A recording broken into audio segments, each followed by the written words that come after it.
Hey everyone, my name is Khroen and I am back yet again with another guide. This time it's going to be about the fundamentals of scouting in TFT, why you should be scouting, and what you should be looking for.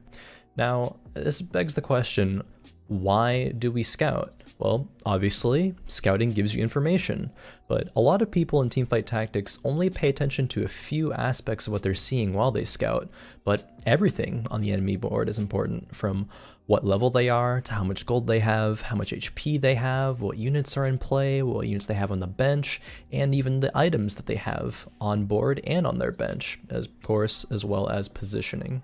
When should you scout? Pretty much as possible. Since people could change a lot of things every turn, which is the nature of TFT, you're constantly changing things, you want to scout as much as you can without sacrificing your own time to roll for needed upgrades or to reposition your units. The most important times to scout will generally be right before and after PvE rounds, because going into PvE rounds, people will be holding their units and looking to level up after and then rolling for those units so you can see what they're looking to transition into and if they end up heading those units afterwards. What are we looking for when we scout an enemy board? First, let's start off with the units on the board. Well, looking at the units that you can see on the enemy board, it tells you what synergies they have, how strong their units and their composition is, how many things they have upgraded, and generally this can give you a good idea of how strong or weak a player is. It can also tip you off on some things like maybe you need to spread your units out because they have a couple of hex techs as their synergies, so you need to spread your items out so they won't all get disabled. Now, scouting items on the board can also give you a good idea into how strong or weak a player is. Say they have a lot more items than other players because they high rolled and rolled a lot of items, or they have very specific items, say like a dragon's claw or a zephyr. You know, you don't want your carry to usually get zephyred because it'll disable them for 6 seconds in the fight, and you don't want to start building sorcerers when you're transitioning if a lot of players have dragon claw, because that will again reduce the magic damage that you'll be able to deal to them. Next, we have the items they have on their bench. Now, this is an underrated one that a lot of people don't really give much thought into, but looking at the items they have on their bench, as well as the items they have on the board, can really tell you what a player can and can't run. Say a player has a bunch of tiers, rods, and belts, but they don't have any bows.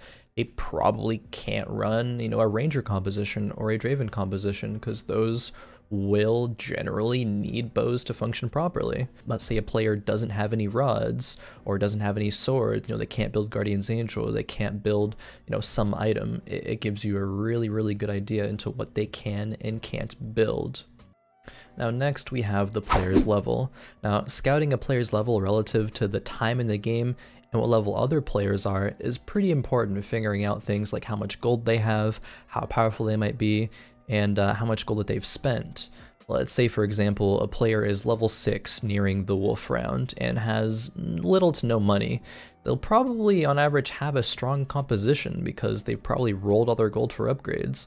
While this player might have a strong power spike now, they'll probably fall off in the later stages of the game when other players will use that money that they've saved to level up and find stronger units, and generally just have more gold than that player, since that player has spent all of theirs. If a player is saving up gold, they're probably planning on leveling up, or maybe saving to roll it all down later on. If they have no gold, that means either they've just leveled up, which you can take a look at their level, or they've been rolling for their upgrades, and you can look at the board and see, are they strong? If no, they'll probably keep rolling if they haven't hit their upgrades yet. But if they are strong, then you should probably look out for this player and maybe even position well against them later, which we'll discuss soon. Now, scouting HP is important for many reasons because, say, if a player has low HP, they might die in the next couple of turns, and has the units that you want to transition into or upgrades that you want to find, if they look weaker than most players, chances are they'll probably die in the next couple of turns, giving you a chance to save up your gold, and then once that player is eliminated, roll for those upgrades, because they will go back into the pool and you'll have an easier chance of finding them. Let's take another example of HP. Say a player has under 50 HP before wolves. They're probably going to all in and spend all of their gold on level 6 or level 7, and that will give them a huge power spike at that time, so they're a player you really want to look out for. But if you can get past taking a lot of damage to them then if you're a player that's saving up all of your gold, or a lot of your gold, you'll be able to outscale them going later on into the game. They will be weaker than you if you can just survive through their power spike. Now let's talk about a player's bench. A player will hold units on their bench that they are looking to upgrade or looking to transition into. Be careful if you're also trying to build those same units, because something that can happen is a lot of players will be looking to transition into maybe the same composition. And if you scout just their board, you're like, oh, this player doesn't have the units that I want. Or not many people have them, but maybe more players are looking to transition into the comp that you want than you realize unless you look at their bench. Now let's talk about positioning. Now, scouting for positioning is probably one of the most important things you should be scouting for. Now, there's already a lot of information that we covered, but this is definitely a key one. You should be looking to maximize positioning value at all stages of the game. Say some of your opponents, or most of your opponents, are stacking their compositions on the far left side. Now, you might want to match this if you have, as the example from earlier, have that Gnar. You want to be able to pull those units out of the corner by putting your Gnar in front of them. Maybe not directly in front of them, but maybe a row behind, but just on the same side so that your units can have the advantage in the fight. Even early on in the game, maybe you have a Blitzcrank, you're going brawlers. You should scout your opponent's board seeing which side do they have their vulnerable units on. Say if they have the vulnerable units on the far left side, the far top left side, then you want to put your Blitzcrank, bottom right side to pull their strong unit. Alright, and now we're going to be taking a look at one of my games and really trying to apply these concepts to the game at hand. Here we go. Now, looking at this, let's start with the units on the board.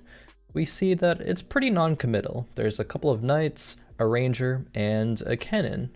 Now, the cannon could be a transition into elementalists, but we don't really see any other ones. So this is something in the early game you don't have to take too much of weight into. Just look at the amount of upgraded units and you can pretty accurately assess how strong they are. Similarly to the items, we see a Morello's, which is a pretty universal item. Morello's can function perfectly fine in a lot of comps, and they have a bow they put on the Vayne. This could be used for the Vayne later, or they could swap it up, give the item to somebody else. Now, this is where it gets interesting. Let's look at the items on the bench. They have a rod and a tier. Now, this player has had the rod and the tier since the carousel phase a few rounds ago. If they were intending on making a Ludens, they probably would have already done so. Or maybe they're waiting to see what other units they can pick up and what they decide to transition into. But combining that rod with the bow makes a Rage Blade, which is a really good item for rangers. They do already have one Vayne, and they have a tier which could later build into a Static Shiv. Rage Blade and Static Shiv are two items that are very, very strong, best in slot even, if you would, on Ashe, as she's going to be your carry unit, and those are two core essential items on her. Now we go back to the units that he has, and this player has a couple of knights. Knights are a good front line for rangers, especially around the level 6, level 7 range, where this player will be in a few rounds, probably level 6. You can even run 4 knights and 2 rangers, pretty strong composition right now, but the point being is that that's going to be a good look for them if they happen to find the ranger units. Next, we're going to look at the gold. Now we know, as we can see these two little increments of 10 here, that this player has at least 20 gold and somewhere up to 29 gold. Now, it's common for players to actually have the 28 or 29 gold, because after the round ends, if they win or lose, is when they'll decide if they want to sell a unit they have on their bench to reach that next increment of gold so they can earn extra interest. Next, we have the player's bench. Also a very interesting thing. We have a couple of knights here, Mordekaisers, so they might be looking to go some sort of 4-knight route, as we discussed earlier, if they were maybe trying to go Rangers.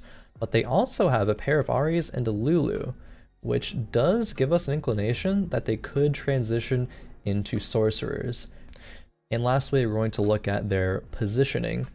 So early game, you don't really take into too much of account the player's positioning, but there are a small few adjustments that you might want to make.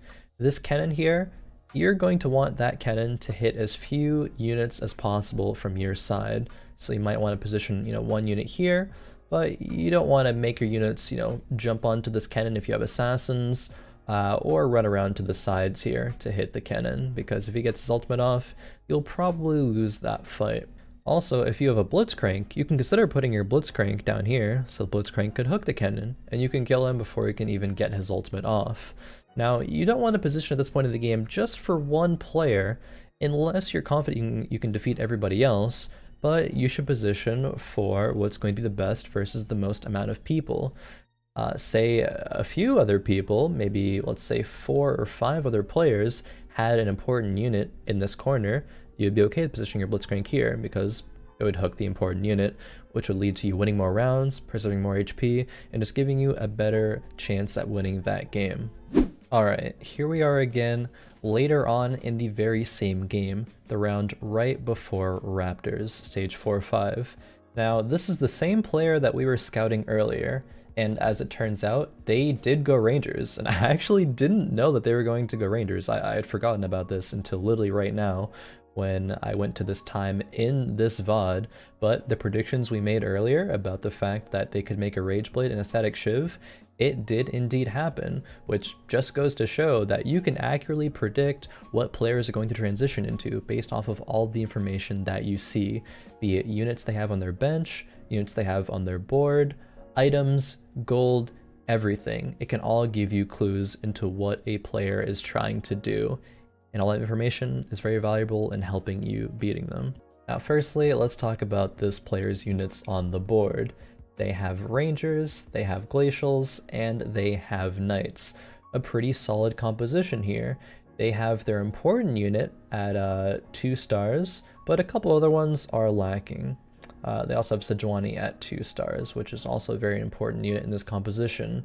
You could say that from their units, this player's pretty strong, but as we look at the items on the board, the Rage Blade, the Shiv, the Glacial item, Morello's, and a Vest, the Ashe only has 1 item. And at this point in the game, an Ashe only having 1 item is really not what you want to see.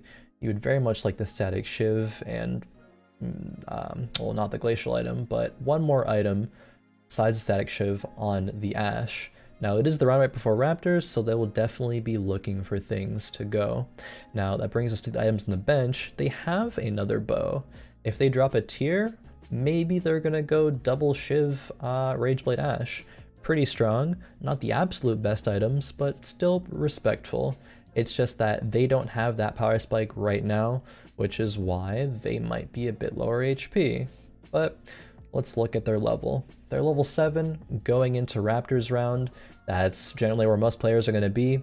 If you're able to econ very well, you can maybe be level 8, but at this time, they're pretty on par for the pace of the game. Now, taking a look at their gold, they have somewhere between 30 and 39 gold, which means that unless they've rolled this all down, if they're saving some, they're probably looking to level up. Since they have most of their units 2-starred, they might roll for the Varuses and the Kindreds, but it depends on what they scout. Maybe they're going to scout a lot of players with Kindreds and decide it's not worth it to roll for upgrades that you're probably not going to get, which we will cover in another guide. But for this one, it's just going to be about the scouting. So we can determine this player might go to level 8, which means they're looking to add another synergy in, whether maybe it be another Knight and take out the Glacials, we're not quite sure. They have Rangers on their bench here, if we take a look at their bench, but they don't really have anything else that gives us a sign of what they're looking to put in as their 8th unit. You could make conclusions based off of this that either they didn't find what they were looking for yet to go to when they want to put in when they're level 8, or they're not looking to go level 8 at all. Maybe they are just looking to roll for those upgrades, that Kindred and that Varus, which would be pretty important in their power spike. If we take a look at their HP, they're doing okay, but 32 HP is, you know, below where you'd want to be in this lobby, considering there's 2 players at 80 HP or higher. They're around middle lower of the pack. They're pretty scared right now. They're going to need to find those upgrades soon if they're going to look to stabilize.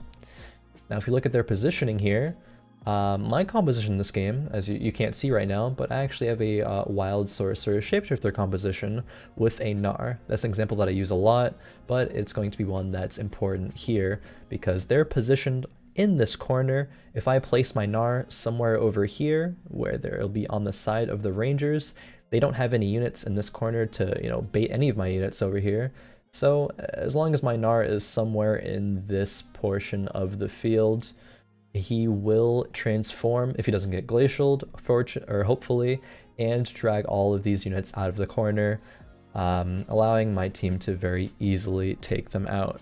Now, you can apply these same concepts to everybody that you scout throughout the entire game, not just before PvE rounds, but whenever you find time to scout, you can always be thinking about what do they have, what units do they have, what items do they have, what's their HP. You know, everything we went over can really give you a good idea of what units you should build, maybe what items you should build, and just how to position against them.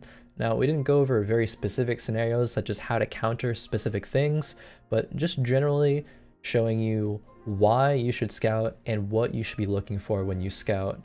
In another guide, I will cover more specifics, but that's all for now.